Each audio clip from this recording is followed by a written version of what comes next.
Hello friend, आपका अपना channel struggle student 2022 में आपका स्वागत है दोस्तों मैं आज के इस वीडियो में लेकर आया हूं दोस्तों कक्षा 9 का अभ्यास एक संख्या पद्धति के प्रश्नावली 1.3 का क्वेश्चन नंबर 4 दोस्तों मैंने इस प्रश्नावली का 1 से लेकर 3 तक आपको बता दिया है दोस्तों। यदि आपको वह वीडियो देखना है तो मैं इस वीडियो के डिस्क्रिप्शन में उसका लिंक दे दूंगा दोस्तों, जिससे कि आप उस वीडियो को आसानी से देख सकते हैं दोस्तों और इन सभी क्वेश्चन को आसानी से हल कर सकते हैं दोस्तों।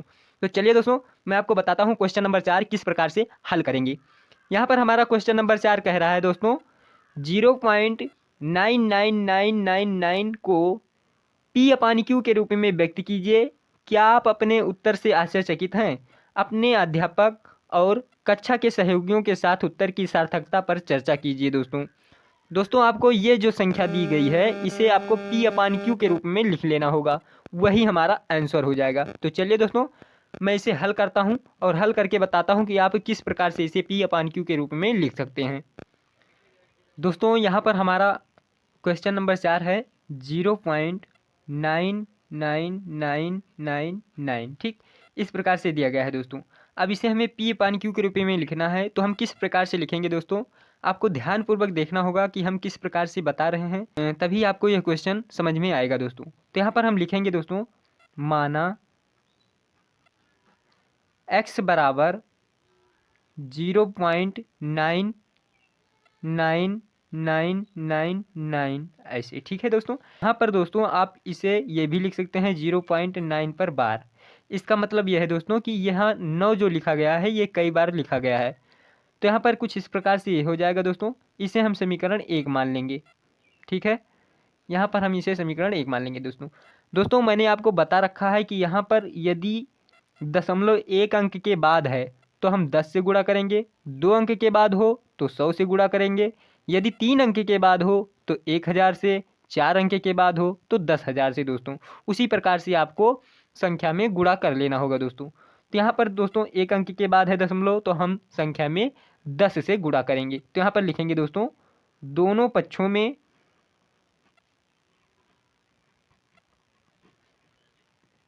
10 से गुणा करने पर,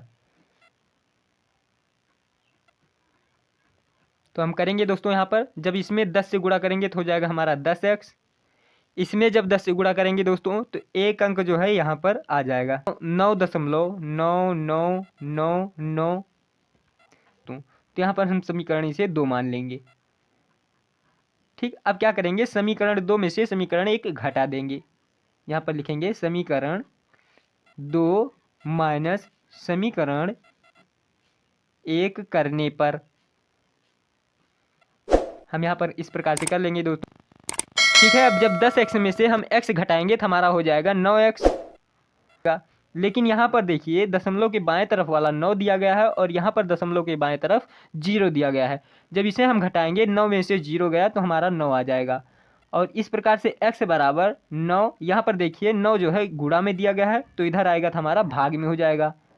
अब इसे हम काट देंगे दोस्तों, तो 9 कम 2, 9 कम 9, इस प्रकार से हमारा x का मान कितना आ गया दोस्तों, 1। यही हमारा आंसर हो जाएगा दोस्तों। इसे हमने पी अपान क्यू के रूप में व्यक्त कर दिया। क्योंकि यहाँ पर आप देख सकते हैं 1/1 लिख सकते हैं। ये हमारा हो जाता है दोस्तों नॉमिनेटर और ये हो जाता है हमारा डिनोमिनेटर, जिसे हम हिंदी में अंश बोलते हैं और इसे हर बोलते हैं, ठीक है। अब ये हमारा क्वेश्चन नंबर 4 हो गया है दोस्तों। अब हम बढ़ेंगे दोस्तों 5वें क्वेश्चन की तरफ। यहाँ पर दोस्तों हमारा 5वां क्वेश्चन है 1/17 के दशमलव प्रसार में अंकों के पुनरावृत्ति खंड में अंकों की अधिकतम संख्या क्या हो सकती है? अपने उत्तर की जांच करने के लिए विभाजन क्रिया कीजिए दोस्तों। आपको इसमें यह करना होगा दोस्तों, 1/17 भाग दे देना होगा दोस्तों और आपको देखना होगा कि ये संख्या कितनी बार में भाग जा रही है, उसी को बताना है दोस्तों। तो यहाँ पर हम हल करेंगे दोस्तों क्वेश्चन नंबर 5। यहाँ पर दोस्तों हमारा क्वेश्चन नंबर 5 है 1/17। अब इसे 1/17 को हम भाग देंगे दोस्तों और जो आ जाएगा उसे हमें बता देना है कि यह संख्या इतनी बार आई है, ठीक। अर्थात आपको भागफल बता देना होगा कि ये भागफल इतनी संख्या में आई हुई है दोस्तों। तो यहाँ पर हम इसे भाग देंगे, तो किस प्रकार से भाग देंगे दोस्तों, यहाँ पर देखना होगा आपको। यहाँ पर मैं भाग दे रहा हूँ दोस्तों, यहाँ लिखेंगे हम 17 और यहाँ पर 1, ठीक है। अब इसे हम भाग देंगे तो यहाँ पर लिखेंगे हम 0 फिर देखिए यहाँ पर 10 बढ़ाएंगे, फिर भी ये भी छोटा है तो यहाँ पर फिर से 0 लिखेंगे दोस्तों। फिर यहाँ पर हमारा 100 हो जाएगा। अब इसे हम भाग देंगे तो हो जाएगा हमारा यहाँ पर 17 पचे 85, 17 छक्का 102, इसीलिए 17 पचे 85 5 बार में जाएगा और यहाँ पर हमारा हो जाएगा 85। जब इसे हम घटाएंगे तो 15 आ जाएगा। अब दोस्तों यहाँ पर आपको फिर से 0 बढ़ा देना होगा और यहाँ पर फिर से हम पहाड़ा पढ़ेंगे तो 17 अट्ठे 136, इसे घटाएंगे तो हमारा हो जाएगा 14। फिर से यहाँ पर 0 बढ़ाएंगे दोस्तों, फिर से हमारी जो संख्या आएगी फिर से 8 बार में जाएगी, 17 अट्ठे 136, फिर हमारा यहाँ पर 4 आ जाएगा दोस्तों। अब फिर से हम यहाँ पर 0 बढ़ा लेंगे तो 17 दूना 34, यहाँ पर 2 बार में जाएगा दोस्तों। अब इसे जब घटाएंगे तो यहाँ पर हमारा 6 आ जाएगा। फिर से यहाँ पर 0 बढ़ा देंगे दोस्तों, अब यहाँ पर 3 बार में जाएगा दोस्तों, 17 तियाँ 51, 9 बच जाएगा दोस्तों। फिर से यहाँ पर 0 बढ़ा देंगे तो यहाँ पर 90 हो जाएगा दोस्तों। फिर से हमारा यहाँ 5 बार में जाएगा तो 17 पचे 85, फिर से यहाँ पर हम 5 लिख देंगे और फिर यहाँ पर 0 बढ़ाएंगे तो कितना हो जाएगा दोस्तों 50। तो यहाँ पर 2 बार में जाएगा दोस्तों, 17 दूने 34, यहाँ पर हो जाएगा हमारा 16, ठीक है। अब फिर से यहाँ पर हम 0 बढ़ा देंगे तो हमारा कितने बार में जाएगा, 9 बार में जाएगा दोस्तों। यहाँ पर 17 9 153 और जब इसे घटाएंगे तो 10 में से 3 गया 7 और यहाँ पर 5 में से 5 गया 0 और इसे 0, ठीक। यहाँ पर फिर हम 0 बढ़ा लेंगे दोस्तों तो 70 हो जाएगा हमारा। फिर से 17 से जब भाग करेंगे तो यहाँ पर 4 बार में जाएगा, 17 चौको 68, यहाँ लिख दे रहा हूँ मैं, और यहाँ पर 2 आ जाएगा दोस्तों। फिर से हम भाग देंगे, यहाँ पर 20 कर देंगे, 1 बार में जाएगा दोस्तों तो 17 एकम 17, फिर यहाँ पर 3 लिख देंगे दोस्तों, ये हमारा 30 हो जाएगा। अब यहाँ पर फिर हम 17 से भाग देंगे तो 1 बार में जाएगा, 17 एकम 17। अब देखिए कितना आता है यहाँ पर, जब इसे हम घटाएंगे दोस्तों तो 10 में से 7 गए 3 और यहाँ पर 2 में से 1 गया 1, 13 आ गया दोस्तों। अब फिर से इसमें हम 0 बढ़ाएंगे तो 130 हो गया। अब फिर देखते हैं कि कितने बार में जाएगा दोस्तों, जब 17 से भाग देंगे हमारा 17 सत्ते 119, 7 बार में जाएगा तो यहाँ पर हम लिख देंगे 119। अब इसे हम घटाएंगे, 10 में से 9 गए 1 और 2 में से 1 गया 1, यहाँ पर 11 हो गया दोस्तों। फिर से यहाँ पर 0 बढ़ाएंगे तो 110 हो जाएगा दोस्तों। अब 110 को 17 से भाग देंगे तो यहाँ पर 6 बार में जाएगा दोस्तों, 17 छक्का 102, फिर यहाँ पर हमारा 8 आ जाएगा। फिर से यहाँ पर 0 लगाएंगे दोस्तों तो हम फिर से 17 से भाग देंगे तो कितना आ जाएगा दोस्तों, यहाँ पर 17 चौके 68 दोस्तों, और यहाँ पर हमारा 12 आ जाएगा। अब फिर से यहाँ पर हम 0 बढ़ाएंगे तो 120 हो जाएगा। यहाँ पर फिर से जब 17 से भाग देंगे तो कितनी बार में जाएगा दोस्तों, यहाँ पर 7 बार में, क्योंकि 17 सत्ते 119। अब यहाँ पर हमारा 1 आ जाएगा दोस्तों। अब देखिए यहाँ पर हम फिर 0 बढ़ाएंगे तो फिर छोटा हो रहा है, फिर यहाँ पर 100 करेंगे तो इस प्रकार से देख सकते हैं यही फिर पुनरावृत्ति हो रही है। ठीक उसी प्रकार से फिर यही संख्या आ जाएगी, लेकिन हमें बताना है कि ऐसी संख्या जो हो जिसे पुनरावृत्ति दोबारा ना हो पाए, इसलिए यहाँ पर यह हमारी संख्या हो जाएगी, यही आंसर हो जाएगा दोस्तों। यहाँ पर हम लिख लेंगे दोस्तों, इसका मान कितना आया है 0.0588823511764 दोस्तों। अब दोस्तों आपका यही आंसर हो जाएगा। यहाँ पर हम इस प्रकार से यहाँ पर बार कर देंगे क्योंकि फिर से यही संख्या हमारी आने लगेगी। इस प्रकार से यही हमारा आंसर हो जाएगा, ठीक है दोस्तों। अब हम दोस्तों अपने 6वें क्वेश्चन की तरफ बढ़ेंगे। अब दोस्तों यहाँ पर हमारा 6वां क्वेश्चन है P/Q is not equal to 0, जहाँ पर Q 0 के बराबर ना हो, के रूप की परिमेय संख्याओं के अनेक उदाहरण लीजिए जहाँ P और Q पूर्णांक हैं जिनका एक के अतिरिक्त अन्य कोई उभयनिष्ठ गुणनखंड नहीं है और जिसका शांत दशमलव निरूपण प्रसार है। क्या आप यह अनुमान लगा सकते हैं कि Q को कौन सा गुण अवश्य संतुष्ट करना चाहिए? हाँ दोस्तों, हम बताएंगे आपको। यहाँ पर दोस्तों हम क्वेश्चन नंबर 6 हल करेंगे। तो कह रहा है कि Q के अभाज्य गुणनखंड आपको बताना है। तो यहाँ पर एक नियम है दोस्तों, हमारा अभाज्य वही होगा यदि वह संख्या 2 के पावर n या 5 के पावर n या 2 के पावर n गुना में 5 के पावर n हो, तभी वो हमारी संख्या अभाज्य हो जाएगी दोस्तों। अब हम इसको एग्जाम्पल के माध्यम से समझते हैं दोस्तों। जैसे मैं एग्जाम्पल में ले रहा हूँ दोस्तों 8, फिर यहाँ पर ले रहा हूँ दोस्तों 25, फिर यहाँ पर ले रहा हूँ दोस्तों 40। प्रकार से हमने ये तीनों एग्जाम्पल को ले लिया है। अब देखना है, इसे समझना है कि किस प्रकार से आप यहाँ पर लिख सकते हैं। इसे देखिए, 8 को यदि हम लिखते हैं तो इसे 2 के पावर 3 लिख सकते हैं दोस्तों, और इसे हम 5 के पावर 2 लिख सकते हैं दोस्तों।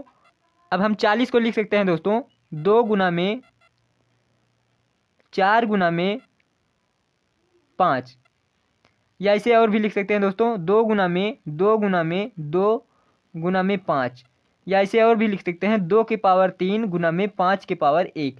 देखिए आपको यहाँ पर इस प्रकार का दिखाई दे रहा है, यहाँ पर इस प्रकार का दिखाई दे रहा है, और यहाँ पर इस प्रकार का। इस प्रकार से आप बता सकते हैं कि ये हमारा Q का अभाज्य गुणनखंड हो जाएगा। ठीक है दोस्तों, चलिए दोस्तों अब हम 7वें क्वेश्चन की तरफ बढ़ते हैं। दोस्तों यदि हमारा वीडियो अच्छा लगता है तो हमारे इस वीडियो को लाइक शेयर एवं सब्सक्राइब जरूर कर दें, ताकि हमारे द्वारा बनाया गया ऐसे ही वीडियो का नोटिफिकेशन आप तक सबसे पहले पहुंच सके और आप ऐसे ही वीडियो का आनंद ले सके। दोस्तों हमारा दोस्तों क्वेश्चन नंबर 7 है, ऐसी 3 संख्याएं लिखिए जिनके दशमलव प्रसार अनावसानी अनावर्ती हों। तो चलिए दोस्तों हम क्वेश्चन नंबर 7 को हल करते हैं। आपको बताना है अनावसानी अनावर्ती क्या होती हैं। तो दोस्तों मैंने इसके पहले वाले वीडियो में आपको बताया है कि अनावसानी अनावर्ती क्या होती है, अनावसानी आवर्ती क्या होती है, या शांत अशांत क्या होती हैं, उसके बारे में हमने डिटेल से बताया है। दोस्तों आपको उस वीडियो को तो ज़रूर देखना चाहिए, जिससे कि आपको सभी प्रकार के क्वेश्चन आसानी से हल हो सके। तो यहाँ पर हम देखेंगे दोस्तों अनावसानी अनावर्ती, अनावसानी अनावर्ती, इसको आपको बताना है कि 3 संख्याएं ऐसी बताइए जो अनावसानी अनावर्ती हैं। दोस्तों तो जैसे कि मैंने आपको बता रखा है कि यहाँ पर अनावसानी अनावर्ती होती हैं। पहली संख्या होगी 0.01001, फिर 0001, फिर 0001, फिर यहाँ पर 000001। इस प्रकार से चली जाती हैं, तो ये हमारी संख्या अनावसानी अनावर्ती हो जाती हैं, जैसे कि मैंने पहले वाले वीडियो में बता रखा है। यहाँ पर हमारा दूसरा क्वेश्चन हो जाएगा दोस्तों, आपको करना क्या होगा, इसी संख्या में 2 से गुणा कर देना होगा। दोस्तों आप इसी प्रकार से 3 नहीं बल्कि कई संख्याओं में भी बता सकते हैं जो कि अनावसानी अनावर्ती होती हैं। तो यहाँ पर करना क्या होगा, आपको 2 से गुणा कर देना होगा। जब आप 2 से गुणा करेंगे, जब आप 2 से इसमें गुणा करेंगे तो 1 के स्थान पर 2 आ जाएगा। तो यहाँ पर कर देंगे 0.02, 002, 0002, 00002, फिर से 0000002। ठीक है, डॉट डॉट डॉट। अब तीसरा संख्या हमारा हो जाएगा, यहाँ पर 3 से गुणा कर देंगे दोस्तों 0.03, 003, 0003, 00003, 00003। इस प्रकार से आप 3 संख्याओं को बहुत ही आसानी से बता सकते हैं। दोस्तों तो चलिए दोस्तों अब हम क्वेश्चन नंबर 8 की तरफ चलते हैं।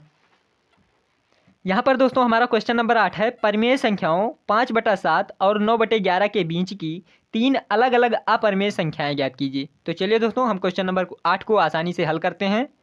5/7 और 9/11 के बीच में हमें अपरिमेय संख्याएं ज्ञात करना है।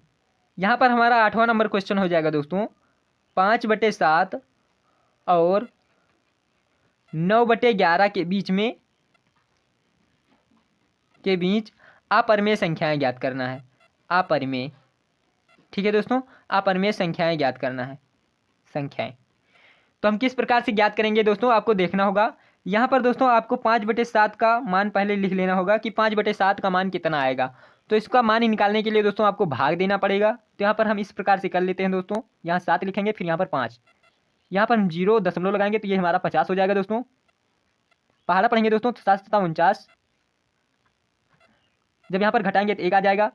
फिर से यहाँ पर 0 बढ़ाएंगे दोस्तों तो 7 एकम 7, यहाँ 3 आ जाएगा दोस्तों। फिर से यहाँ पर 0 बढ़ाएंगे तो 7 चौके 28, फिर यहाँ से 2 आ जाएगा दोस्तों। फिर यहाँ पर 20 कर देंगे, 7 दूनी 14, यहाँ पर 6 आ जाएगा दोस्तों। फिर यहाँ पर 60 कर देंगे, 7 8 56, यहाँ पर 4 आ जाएगा दोस्तों। अब फिर से हम इसे 40 कर देंगे दोस्तों। यहाँ पर फिर से जब पहाड़ा पढ़ेंगे तो 7 5 35, फिर यहाँ पर 5 आ जाएगा दोस्तों। इस प्रकार से आप देख सकते हैं, यहाँ पर जब फिर से यहाँ पर 0 बढ़ाएंगे तो फिर वही हमारी संख्या पुनरावृत्ति हो जाएगी, फिर वही पुनः संख्या आने लगेगी। तो यहाँ पर हम लिख सकते हैं दोस्तों 0.71485 पर बार। दोस्तों ये बार हमने क्यों लगाया, क्योंकि यहाँ पर आप देख सकते हैं फिर से वही संख्या 50 आने लगी है। इस प्रकार से फिर से यही संख्या हमारी जब भाग देंगे तो आने लगेगी। तो इस प्रकार से हम यहाँ पर लिख सकते हैं कि 0.714285 पर बार लिख सकते हैं दोस्तों। अब यहाँ पर हम 9/11 को हल करेंगे। 9/11 को हल करने के लिए दोस्तों आपको यहाँ पर करना होगा 11 9। देखिए यहाँ पर ये छोटा है ये बड़ा, तो यहाँ पर हम दशमलव लगाएंगे, ये 90 हो जाएगा। अब 8 बार में जाएगा 11×88, यहाँ पर 2 लिखेंगे दोस्तों। फिर से यहाँ पर 0 बढ़ाएंगे तो 20 हो जाएगा, 11 कम 11, यहाँ पर 9 लिखेंगे दोस्तों, ये 90 हो जाएगा। फिर से आप देख सकते हैं यहाँ पर फिर वही संख्या आ जाएगी 11×88, फिर 11 कम 11, तो यहाँ पर हम लिख सकते हैं दोस्तों 0.81 पर बार।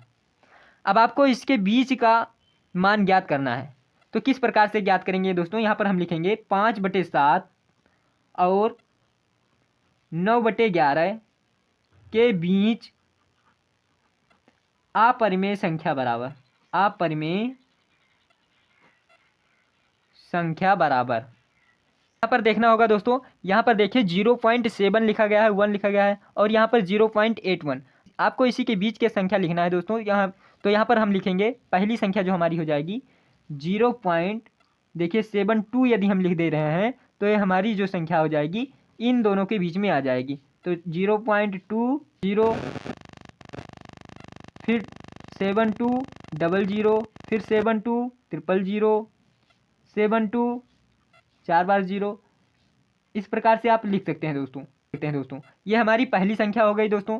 इसी प्रकार से हम दूसरी संख्या जब ज्ञात करेंगे तो किस प्रकार से ज्ञात करेंगे दोस्तों, हमारा दूसरी संख्या हो जाएगी दोस्तों। किस प्रकार से आपको देखना होगा, यहाँ पर जिस प्रकार से आप देख सकते हैं 72 हो, यहाँ पर 72 हमने कर दिया है। अब आपको 73 कर देना होगा, 0.73, उसके बाद में 0, फिर 73, फिर 00, फिर 73, फिर 000, फिर 73, 0000, फिर 73, ऐसे डट। ये हमारी दूसरी संख्या हो गई दोस्तों।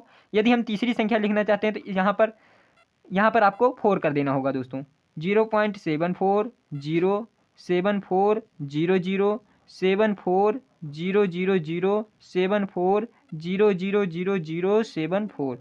ठीक है दोस्तों, इस प्रकार से आप इन दोनों के बीच में और अन्य अपरिमेय संख्याएं बता सकते हैं। जैसे कि मैंने यहाँ पर 3 संख्याओं को बता दिया है, आप और भी संख्याएं आसानी से ज्ञात कर सकते हैं दोस्तों। तो यहाँ पर हम क्वेश्चन नंबर 8 हल कर चुके हैं दोस्तों। अब हम बढ़ेंगे दोस्तों क्वेश्चन नंबर 9 की तरफ। यहाँ पर दोस्तों हमारा क्वेश्चन नंबर 9 है, बताइए कि निम्नलिखित संख्याओं में कौन कौन संख्याएं परिमेय और कौन कौन संख्याएं अपरिमेय हैं। तो आपको मैंने परिमेय और अपरिमेय के बारे में बहुत ही आसानी से बता दे रखा है पहले से ही। आपको यदि उसे देखना है तो मैं उस वीडियो का लिंक डिस्क्रिप्शन में दे दूंगा, जिससे कि आप उस वीडियो को आसानी से देख सकते हैं और आप उन सभी संख्याओं के बारे में आसानी से ज्ञात कर सकते हैं और आसानी से बता भी सकते हैं। तो यहाँ पर हमारा क्वेश्चन नंबर पहला है दोस्तों, आपको यह बताना है कि यह अपरिमेय है या परिमेय है। तो √23 यहाँ पर हम लिखेंगे दोस्तों। हमारा क्वेश्चन नंबर पहला है √23।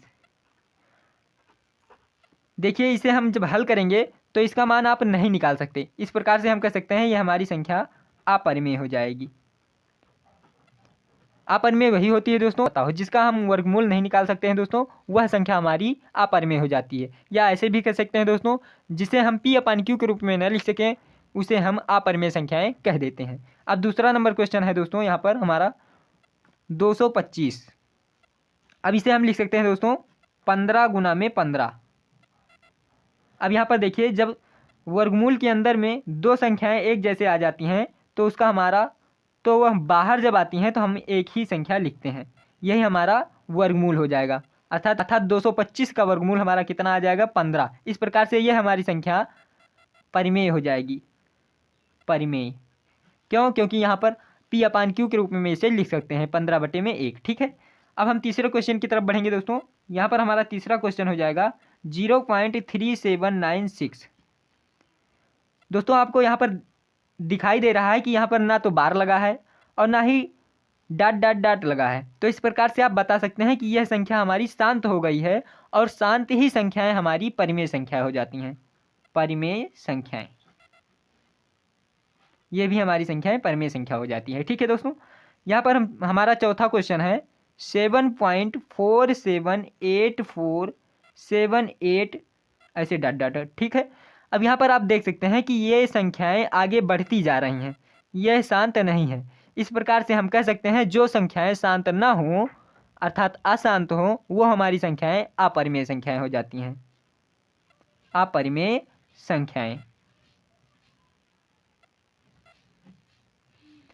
अब यहाँ पर हमारा 5वां नंबर क्वेश्चन है 1.1010001000001000001। ठीक है, अब आपको इसे बताना है कि यह किस प्रकार की संख्या है।